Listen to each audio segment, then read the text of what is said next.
Very nice. Thank you all for coming, and thank you for your patience. I know we're running a little behind, but I think it's worth the wait. I saw some of the presentations earlier today. I think you're in for a treat. You're in for 7 treats, indeed. So yeah, 3 minutes, 2 slides to change the world, maybe. That's the idea. And so the stakes are high, yeah? So I'm looking forward to hear what you guys have to say.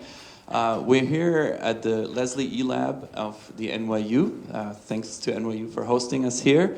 Again, we were here last year, and it was a great experience, so we're very much looking forward to another fantastic event here. Like I said, you're in for a treat.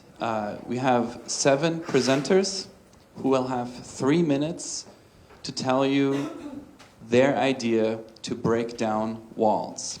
And it's going to be all kinds of walls. Incarceration, drug resistance, what else do we have here? Sustainability, inconsistent diagnosis. So a host of different topics, a host of really cool ideas, and they have 3 minutes to present them.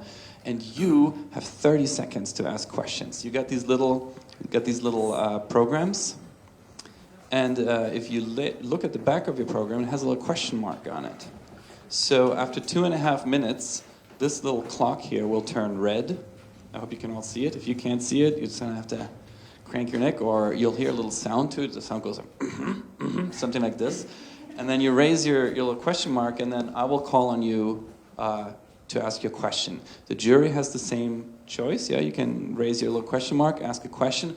And unfortunately, the jury takes precedence. So if they all raise their hand and you do too, I'm sorry, they get to ask. And it's only 30 seconds. So after 3 minutes, the pitches are over. We have 7 of them. Then the jury will go deliberate. In the meantime, we will hear a fantastic presentation by our colleague back there on presenting in public spaces. In fact, I don't actually know what you're doing today, so I'm in for a treat too. So that's amazing. And then the jury will come back and give the awards. Now, what's the award? What are we doing here anyway? Falling Walls Berlin is a conference. It's a day-long pitching contest for good ideas. It's a event for startups to meet investors, entrepreneurs, and so on. And it's a Science Week public engagement, science communication. So it's several events in one that happen in November in Berlin, November 9th. Well, actually, the lab that you guys, whoever wins here today, can participate in is on November 8th, and November 9th is the big conference. Anybody who is anything in Germany in the area of science communication, science policy, and science period will be at this event. And most of the people who are anything from the rest of the world will be there as well, and you. So that's cool. I was there last year. It was amazing. So you're in also for a treat. So that's great.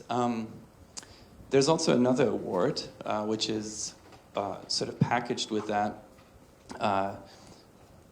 The various German science organizations are organizing, what is the English word for Rahmenprogramm? Like an additional program for you to learn more about the German research landscape, to meet, to learn some first-hand experience about entrepreneurship and innovation and so on. So it's a nice little package to really get immersed in what's going on in Germany and in the world in terms of innovation. What are these guys doing here, and who are they? I think it's worth looking at your little program for that, or looking at them, to be honest. Our jury, thank you all for being here. Thank you for taking the time and sharing your expertise in trying to figure out who of these 7 great presenters gets a chance to go. We have the chair of the jury, Professor Dr. Kurt Becker of NYU. Thank you very much. Not only is he the chair of the jury, he's also the chair of the advisory board of the German Center for Research and Innovation, where I work. And he's a professor at NYU, and NYU is hosting us here as our academic partner, so thank you, Kurt. Next to him is the director of the German Center for Research and Innovation and the director of DAAD North America, Ben Brisch. Thank you for being here. Ben is brand new. It's his first first Falling Walls Lab with us. So also you're in for a treat. Everybody's in for a treat. Then we have Dr. Joanne Halpern. She's the director of the Hasso-Plattner Institute, New York, and actually used to be the director of the German Center for Research and Innovation. So you've done this many, many times. Let's see how we do today, if it passes muster. Then we have Julia Bird. She's the assistant director of PowerBridge. PowerBridge is an organization that helps startups and innovators in the renewable energy and clean energy sector succeed. So excellent to have you here. We have Katrin Zimmermann. She's the managing director of TLGG North America, a brand new office, 3 years old now at the time. Yeah, so she's building TLGG into the market in the US, absolute expert on new and innovative technologies. And last but absolutely not least, Dietmar Rieck, also a member of the DWH Advisory Board and the president and CEO of the German-American Chamber of Commerce. So these guys know their stuff. Now let's see if you guys know their stuff. Maybe I should quickly say something about who I am. I skipped that part. My name is Gerrit Rössler. I'm the program manager of the German Center for Research and Innovation. I see a lot of familiar faces here, but for those of you who are here for the first time, or with us for the first time, the German Center for Research and Innovation, or Deutsches Wissenschafts- und Innovationshaus, DWIH, is one of 5 centers worldwide. The others are in Sao Paulo, Tokyo, New Delhi, and Moscow. And we're dedicated to building a bridge between Germany and other countries, in our case, the United States, to think about research and innovation in sort of on a transatlantic international trajectory. We host events like this one here today, together with NYU and Falling Walls. But we also, as some of you know, host events on all kinds of topics. In the fall, you'll find events, a big conference on artificial intelligence.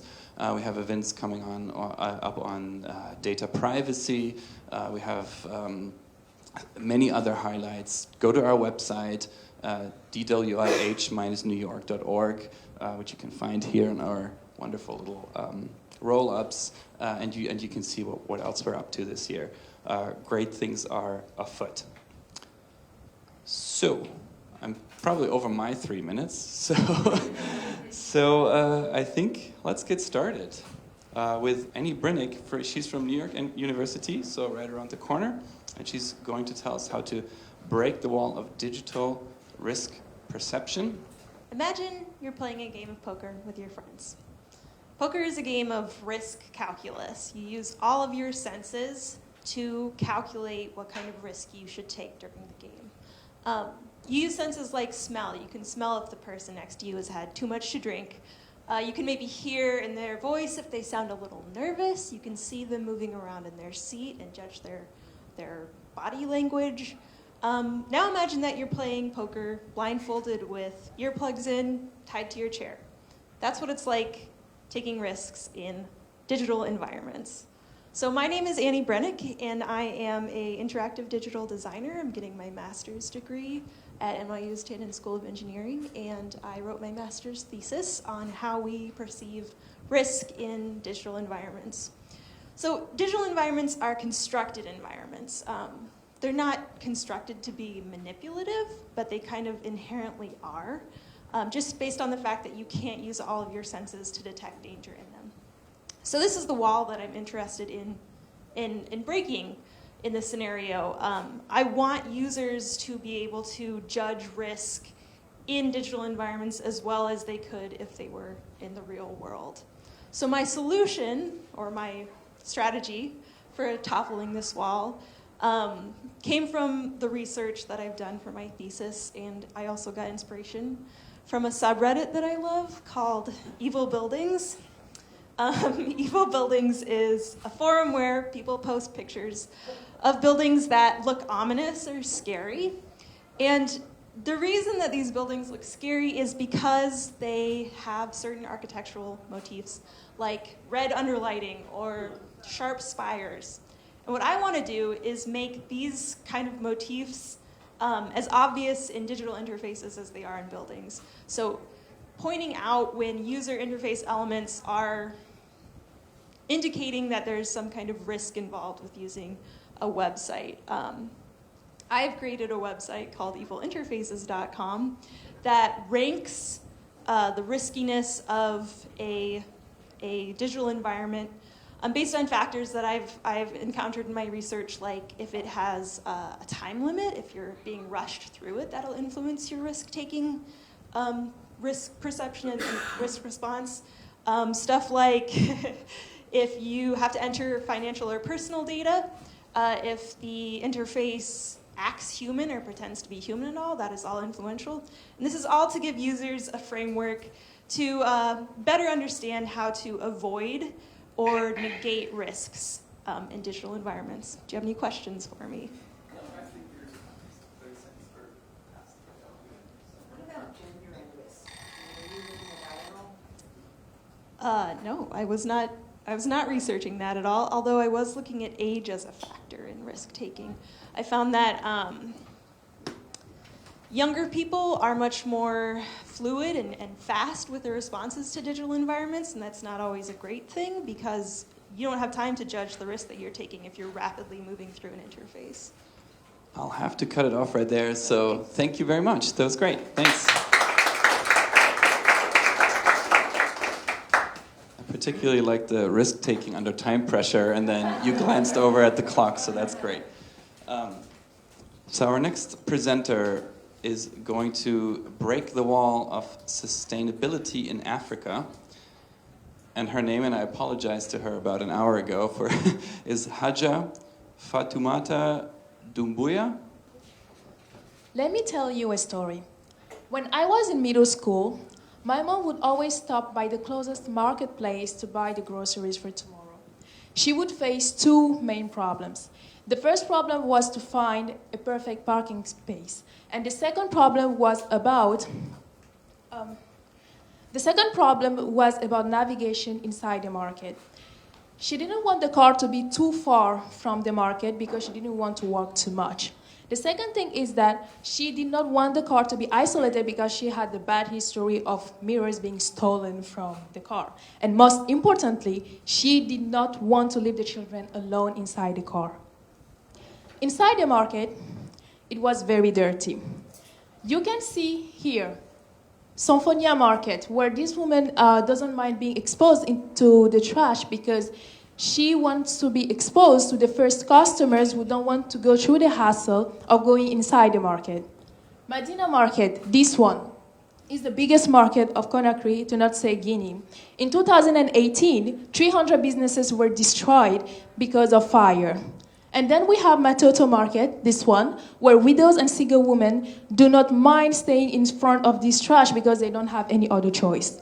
So I always ask myself, why were Conakry's markets so dirty? And my answer was that there was not a system that focused on proper waste disposal. So that's where I came with the idea of a self-sufficient market. A self-sufficient market runs on three main principles: elimination of urban concentration, job creation, focus on organic waste disposal, and healthy food. To be realistic, we are going to propose selling spots to independent sellers for a fee. With the fee, we are going to hire people to be cleaning regularly the market and dispose of the organic waste through landfills or just sell them as fertilizers. To avoid people not to concentrate into those markets, we are going to establish all those types of markets on neighborhoods of Conakry. After that, that will ensure that healthy food comes from healthy places. Thank you. If you have questions, you can ask.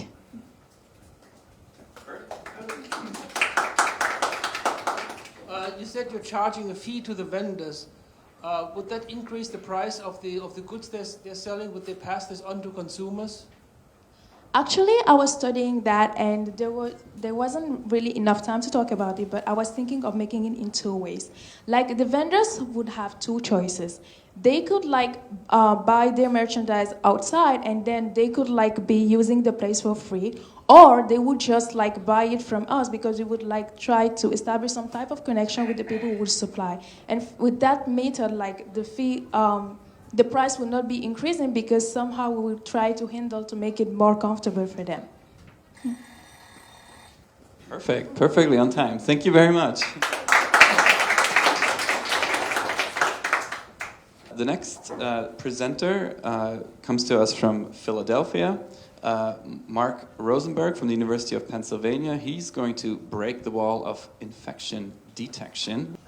Did you guys know that by 2050, $100 trillion will be wasted annually all around the world due to antimicrobial resistance? When I heard that, I was flabbergasted. To understand that infection is so costly on the health system and generally the world. And so with this in mind, I went out and started to engage with a lot of physicians, especially infectious disease specialists and physicians that see patients like this. And when I went into there, they came up with two key words: visual guesswork and a shotgun approach. And this corresponds to how they diagnose and how they treat infection. They don't have the data necessary to understand which pathogenic bacteria is there, and that results in them administering a broad spectrum antibiotic. To me, again, that troubled me. And so my team at BioAlert Technologies came up with a solution to break down the walls of infection detection. Introducing the Continuous Infection Monitor, the only device that detects the onset of infection in real time. And how this works is it's a remote monitoring device that's on top of your wound and is around with you 24/7. Information is then passively passed on to your mobile application, where it sends you a BioAlert upon reaching the threshold between colonization and a localized infection. At that same moment in time, information is then relayed to the physician, where they get a detailed bacterial analysis, knowing from the get-go which antibiotics and what treatment options they are supposed to use. We believe that this is so pivotal and so critical, and hopefully we can save billions of dollars incurred on the healthcare system. Thank you. I now open it up for questions. Yes. How are you running a lab inside of a sensor on its foot? Absolutely. So we have a sensor, proprietary fabric, that actually interacts with the microbes at the site of the wound, and that information is remotely picked up. So there is a laboratory base going on the site of the wound, and that information through electrical impulses is sent to our mobile application. So what is the cost? The cost of production right now? The sensor right now, we've been using lab materials, so we have it about $1,000 per experiment, but that's been covering about 2 months worth. So we don't know right now what the cost of goods would be, but we're hoping to get that down for about $100 when we're large-scale manufacturing. So how far are you down, proof of concept and everything? So how we describe it is there's 3 stages to proving our proprietary tech on the fabric. We're through step 1 and showing statistical significance behind this. In terms of our device creation and the mobile application, those both have been completed, and we're constantly reiterating the form factor to make it ideal for a patient. Do you anticipate any pushback from liability, wrong diagnosis? So that's a great question. Based off of there's currently no diagnosis, it's a static and they have to go to a lab, we assume that they're going to have to do that anyway, but we're able to provide that information relay from the home setting when the physician's not there. Everything gets down to bioassays for speed. So what is your bioassay and for speed, and who's your competition? So do I have 2 seconds. 2 seconds. Our bioassay is in this fabric, and that information is so quick because it's continuously picking it up. So when it crosses that threshold, we're able to detect it and send that alert, whereas in the static way, you're catching it only a snapshot in time. So even though it's rapid, it's only for when the patient's in front of a physician. Thank you. Thank you. That's great. Awesome. Nausher Khan from Columbia University, so all the way northern Manhattan, came all the way, almost as far as Philadelphia from where I'm standing. Breaking the wall of child and infant malnutrition. Good afternoon. At this moment, there are over 200 million children suffering from varied forms of malnutrition, which affects their quality of life, their economic productivity, and their social progress, particularly in least developed nations. We realize that the creation of any solution to this problem had to begin with optimizing the process of identification and assessment. Currently, health workers on the front line use unfit analog measuring tools, such as wooden measuring boards, measuring tapes, and stadiometers, which can take up to 15 minutes per child, and rely on physical calibration and manual data entry. These health workers are overburdened and thus unable to prioritize and effectively manage malnutrition. These issues result in a lack of actionable data and lead to compromised decision-making on part of both civic actors and policymakers, and malnutrition continues to prevail. With this analysis in mind, we created Dancer. Danzo is a simple mobile application which leverages state-of-the-art artificial intelligence and allows health workers to take up to 5 images of a child, from which our machine learning model is able to calculate the 3 key anthropometric measurements of height, head circumference, and mid-upper arm circumference, and then references them against the World Health Organization's child growth standards to produce a nutrition assessment. It takes just seconds. This information then is made available in real time to the health workers on their smartphone and to health managers on a web-based platform for them to identify and track critical trends. We have currently validated our proof of concept and have built out our minimum viable product and are now building an extensive data set in order to reach commercial accuracy with the intent of being in the hands of 20,000 plus community health workers in West and Central Africa by the end of 2020. Danzo is extremely easy to use. It is cost effective. It is scalable. And most importantly, it is timely. And to act now means to break down the wall of infant and child malnutrition. Thank you. Yeah, questions over there. How long does it take to process the image? Currently, our processing time is under 50 seconds. Some jury questions that you have there. Did you think about data security because photos might be misused? Right. So we absolutely have. And as we build out our product, we are working towards the anonymization of data. Currently, we use end-to-end encryption in order to ensure the data is stored in a secure manner. And as we further commercialize it and work towards our commercial pilot, we're going to further invest in that, particularly in the anonymization of our data. You said easy to use. Can you, like, how easy is it for people to adopt to use it? Right. So internally, we have built in picture modules and instructional tutorials. So anyone, regardless of the level of literacy, can pick it up, just follow the image examples, and then use it. Thank you so much. This is great. Awesome. Now I won't be reusing my joke about the respiratory disease of our little countdown clock, but it's time for the presentation by Raiz, am I saying this right? Raiz Rahman from the Icahn School of Medicine, and he will break down, like I said, the wall of chronic respiratory disease. So my name is Reyes. I'm a student at the Icahn School of Medicine at Mount Sinai, and I'm the founder of Canary. And Canary is a platform that enables patients with chronic respiratory disease to track and monitor their respiratory health using just the sound of their cough. So chronic respiratory diseases are a huge problem in the United States. About 100 million people suffer from diseases such as asthma, COPD, and bronchitis. And as a result, it costs about $150 billion per year. The biggest expenditure is symptom management. And this problem is only getting worse with rising urbanization and pollution levels, with an increasingly aging population, and higher incidence of smokers and jewelers now more than ever. So we spoke to 100 physicians and patients told us that they want agency in their disease. They want to be able to know whether or not their cough is getting better or worse. And physicians want a way to numerically understand and quantify a cough. They want to know whether a cough is getting better or worse in terms of their severity, their character, and their frequency. So to break down this wall, Canary is a platform that anybody can use.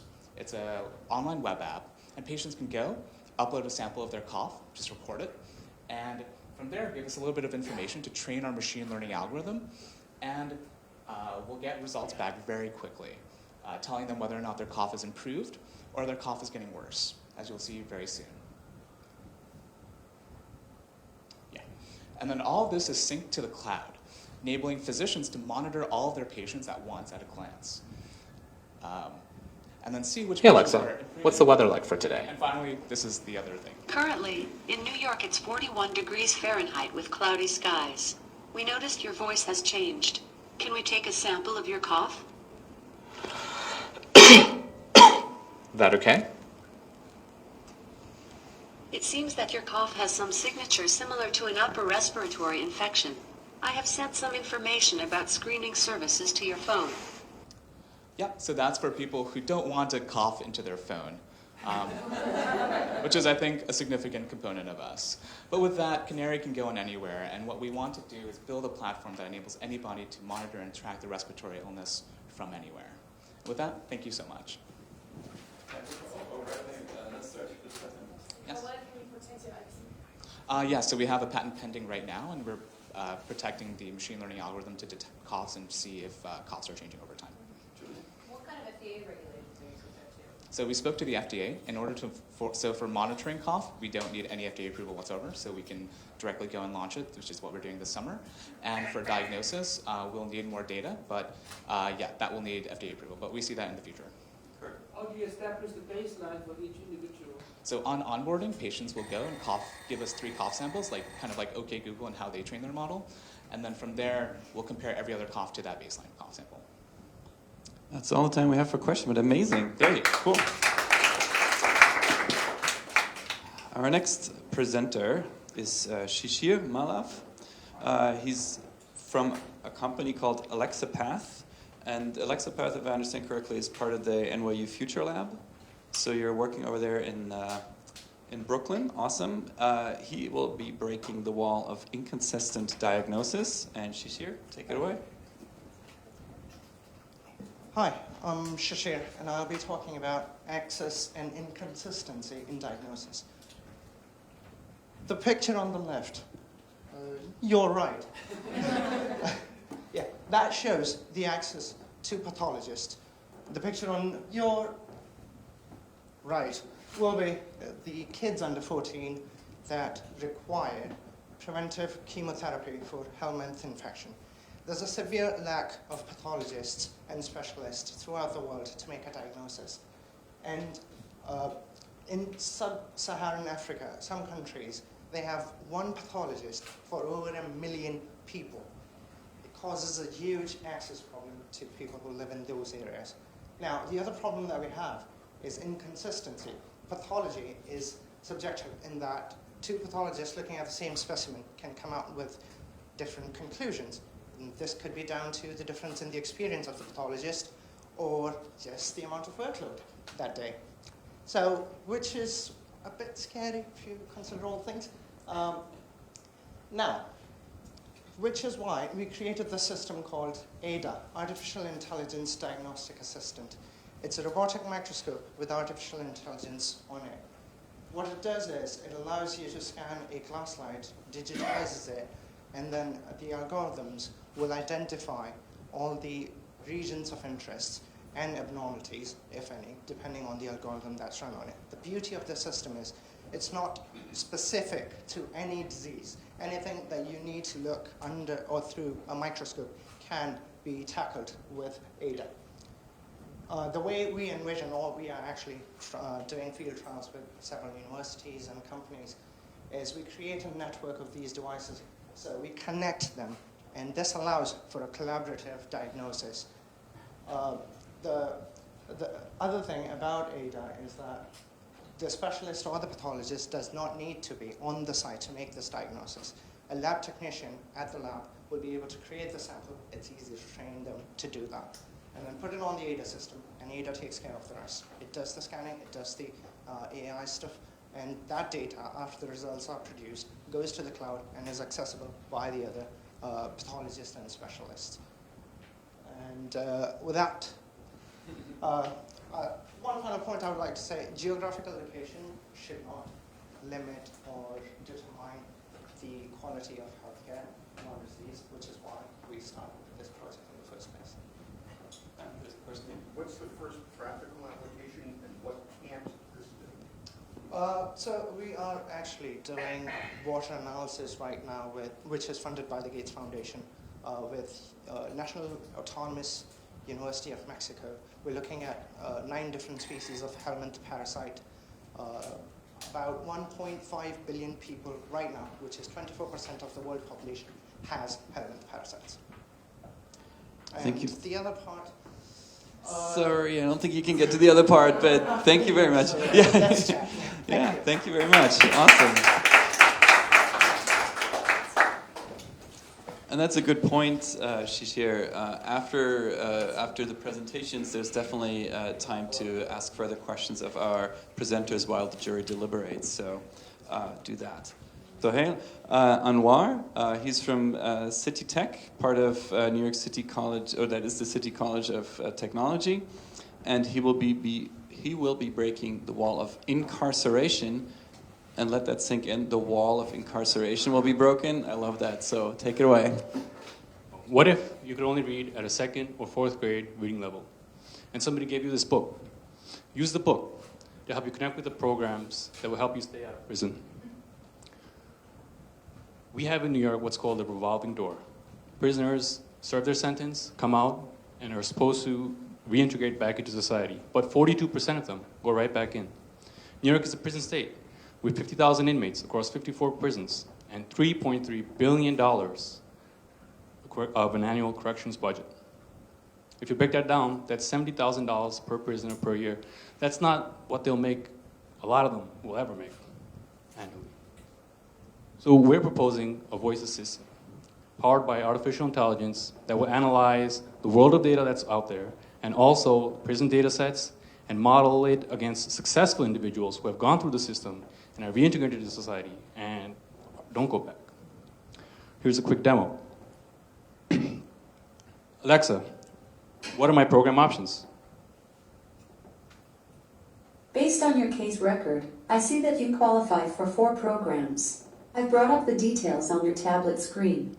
Alexa, can I work as a teacher? No, that's not true.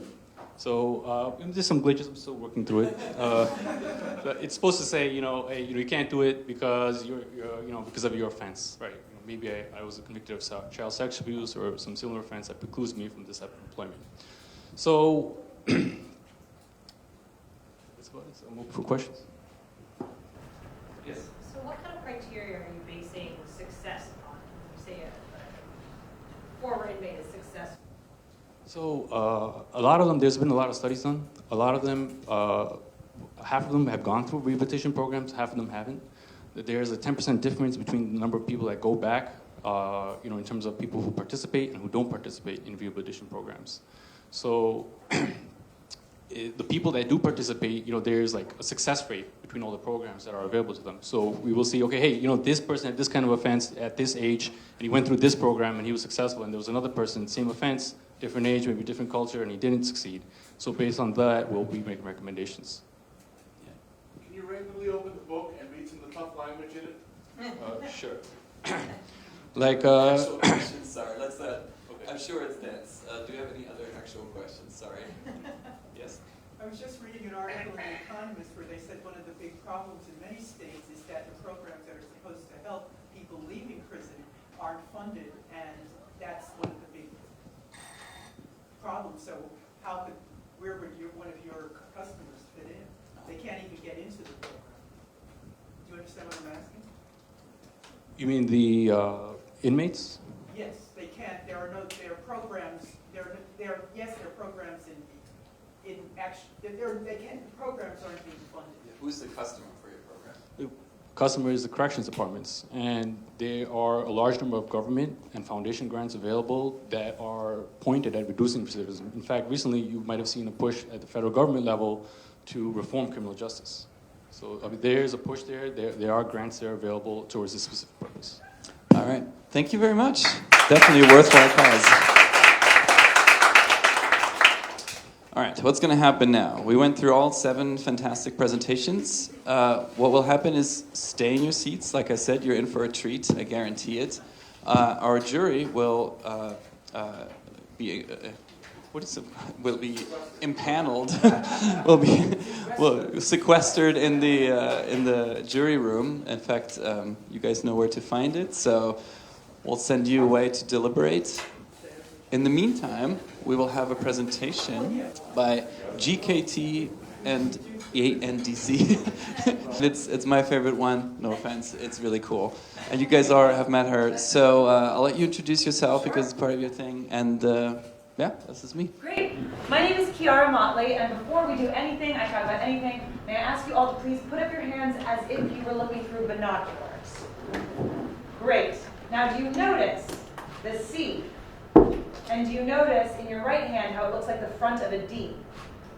What I'm doing is asking you to kinesthetically remember this, because these are, in fact, the 2 important elements, you can put your hands down if you want. Thank you for indulging me. The two important elements of presentation and communication skills, content and delivery.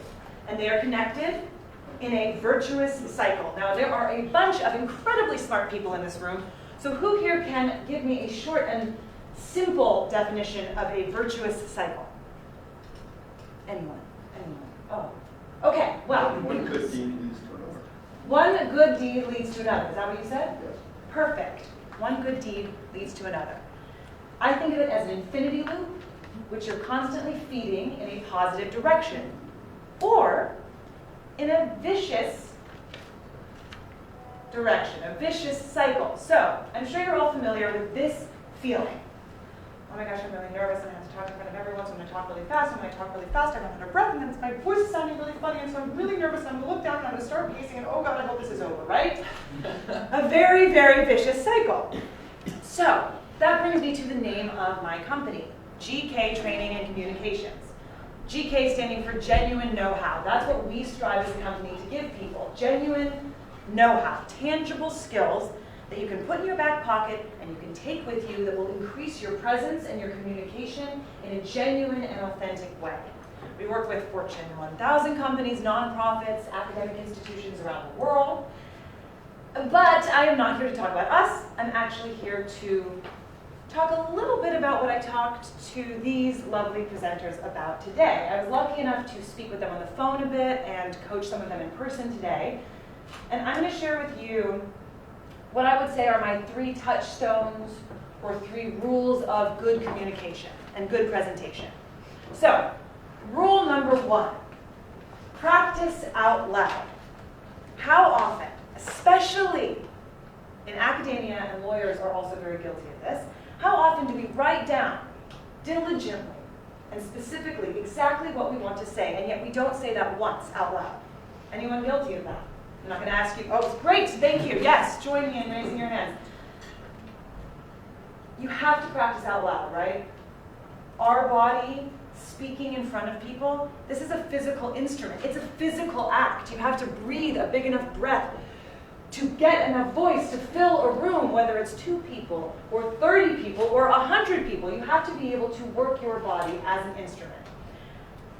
And you don't do that by thinking your way out of physical habits, right? You do that by rewiring your neurological pathways with stronger, more interesting habits, and that requires getting physical. So you have to practice out loud. Now, we used to have a ratio of 50-50. As much time as you spend creating your content, you need to spend an equal amount of time practicing that content out loud. Then we started working with PhD students, and they pushed back on me, and I accepted that pushback because they spent years researching. I'm sure some of you can relate. And I couldn't really demand that they spend years practicing out loud. So I amended my rule to practice out loud more than you currently are. But really do it. Hold yourself accountable. The second rule that I have for good communication is warm up. Here's my piece of tough love today. Truly, if you are not warming up before any presentation situation, you aren't doing your job properly. Professional athletes warm up, dancers warm up, musicians warm up. Speaking is a physical act. So, in order to warm up, what do you need to do? You need to warm up your body, you need to warm up your breath, and you need to warm up your voice. Now, I could ask you all to get up into a quick warm-up with me, but instead I'm going to direct you to our website, which do you mind clicking on? And there's a tab, Resources. Now, if you click on that tab, there are a variety of video warm-ups led by some of our top trainers. A 10-second warm-up, a 90-second warm-up, a warm-up designed for a bathroom stall so that you can warm up anywhere, anytime. Any of you could just go down into the bathroom stall before you come here, do your quick warm-up, you're ready to go. You do not have to give us your email. It does not cost anything. These are resources that are at your fingertips, so I urge you to use them. I also, if I had my cell phone, would say the invention of a cell phone, I said this to some of you this afternoon, makes it impossible for you to have an excuse not to warm up. I walked here, and I was doing a little tongue twister, the big black bear, the big black bug, and the big black bug, etc.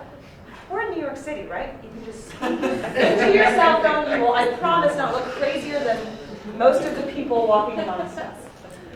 So my final rule, my golden rule, is, and this one's a little trickier, it's not as straightforward, is focus on something you can do, physically do, other than your own doubts, fears, insecurities, and anxieties. So often, the first thing you do when you know you have to get up and speak is start to go inward, right? I don't know what to do with my hands. I'm not going to make eye contact. I'm nervous. They hate this. There's a lot of things that you can do to just continually spiral into that vicious cycle. So, back to this idea of rewiring neurological pathways with physical things. Focus on something you can do. Whether that is warming up, whether that is grounding your feet, speaking with distinction, challenging yourself to speak with more distinction, challenging yourself to just speak a little louder, or taking a breath between every single thought. These are ways to focus your attention outwards. A larger, more lofty goal, perhaps, is focusing on your message and how you want to impact people, right? I give these scenarios to people. What would you do if your child was in trouble? What would you do if someone came up to you on the streets of New York and they looked incredibly distressed and they were very, very lost? What would you do if your friend was in some sort of crisis? Or, go back to your caveman self, what would you do if there was a saber-toothed tiger over there and don't do it, don't go, right? You wouldn't be worried about your eye contact or your hand gestures because you would be solely focused on communication. That is the goal, right? That is the golden ticket. So, being other-focused.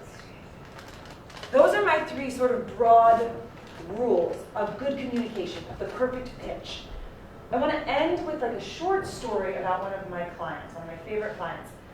I worked for a while with a sociology scholar who had just received her PhD, and she was trying to get a job, and as we know, professorships are incredibly easy to get, right? Jokes. And she had spent about 6 months looking for a job, and the feedback was pretty consistent. She was a brilliant woman. She had excellent scholarship, but she just seemed a little green, a little young. People weren't quite sure.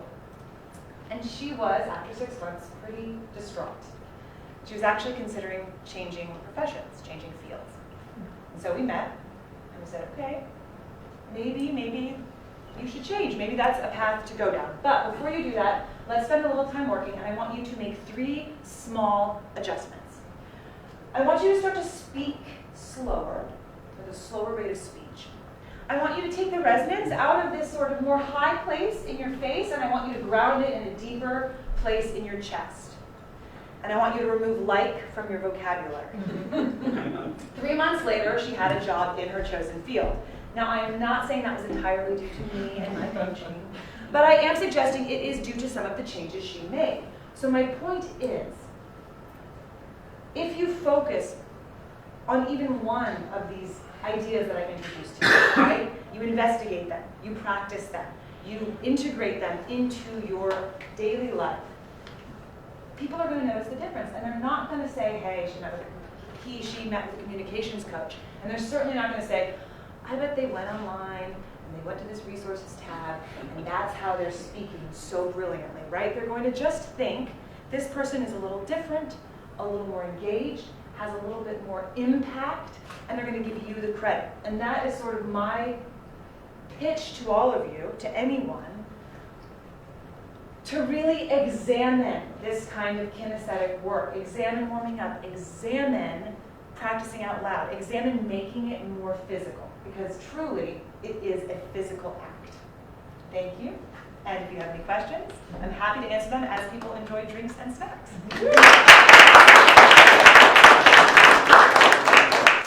Wow, wonderful. As usual, great. Thank you so much. What are the awards that we're actually giving? I mentioned in the beginning, one of you will get to pitch amongst the worldwide top 100 in Berlin at the Falling Walls Lab on November 8th. That is still the case. One of you is winning. We're flying you there, we're putting you up in a hotel, and we're organizing a nice program for you to sort of get an introduction to the German research and innovation landscape. But there's another award that you didn't know about. Because that award was dependent on what it is that you're actually presenting. And the jury decided to give out 2 awards today. One is the award, like I said, you're going to Berlin, you're pitching. The other award, also the first place, so the first place will go and pitch, but also the first place will participate in an entrepreneurship training program, like an innovation training program. So the jury decided that the winner, their project is such that they would benefit from this training program. You'll meet coaches, investors, some more pitch coaching, some other things, an introduction specifically for how to develop your project for the market. The second place will also go to Berlin, unfortunately not pitch in the final competition, but also take part in this training program, right? So we have 2 awards. Both of you are going to Berlin. One of you will pitch in the finals, and both of you will partake in that entrepreneurship program. That's still, unfortunately, only 2 plane tickets for all of you. Like I said, I would love to give you all. There's a third place, but it's more, it's more, you know, for you to really understand how much the jury appreciated your project, and I think all of you would deserve such an award. The jury deliberated hard. I saw some of the final deliberations. It was quite intense. Again, cheesily, you're all winners, and I absolutely think this was the best batch we've had in the past. We calculated it was the 4th Falling Walls that the German Center for Research and Innovation together with NYU hosted. I think you guys were by far the best cohort. Unfortunately, you can't all get the award. So the third place goes to Rais Rahman. Wonderful. For the respiratory disease.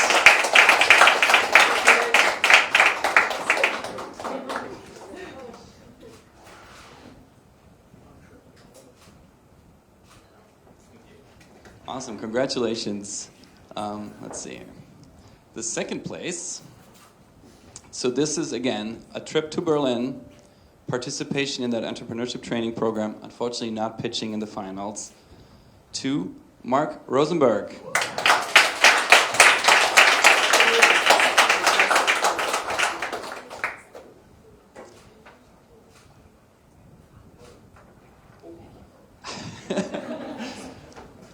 The first place, entrepreneurship training, trip to Berlin for several days, and representing New York City in the top 100 in the finals on November 8th, Nausher Khan.